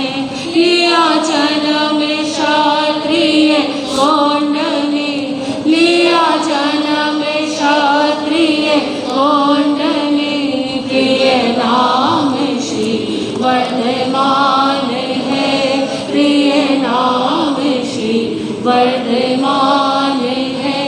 जो स्वर्ण वर्ण प्रलंब भुज, जो स्वर्ण वर्ण प्रलंब भुज, सरस जनयन अभिराम है, सरस जनयन अभिराम है।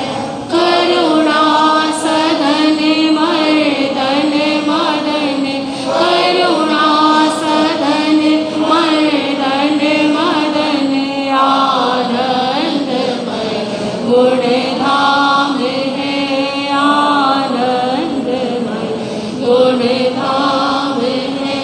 जो अनंत ज्ञानी है प्रभु, जो अनंत ज्ञानी है प्रभु, और अनंत शक्तिमान है, और अनंत शक्तिमान है।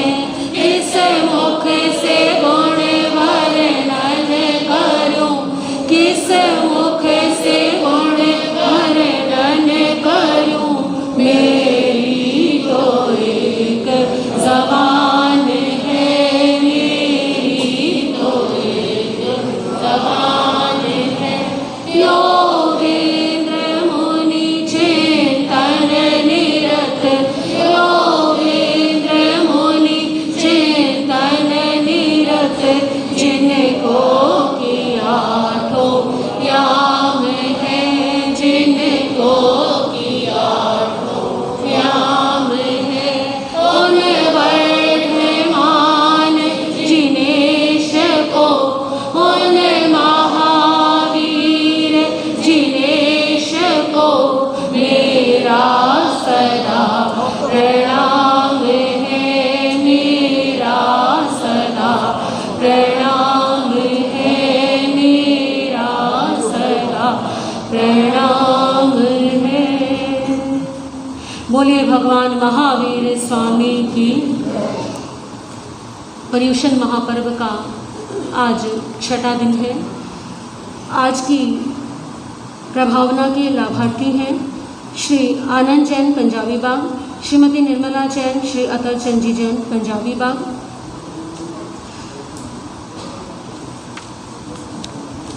तपस्या के प्रत्याख्यान श्रीमती राज रोशनी जैन, श्रीमती राज रोशनी जैन। आज इनका 78वां आयनबिल है, 78वें आयनबिल का प्रत्याख्यान। तपस्या करने वालों को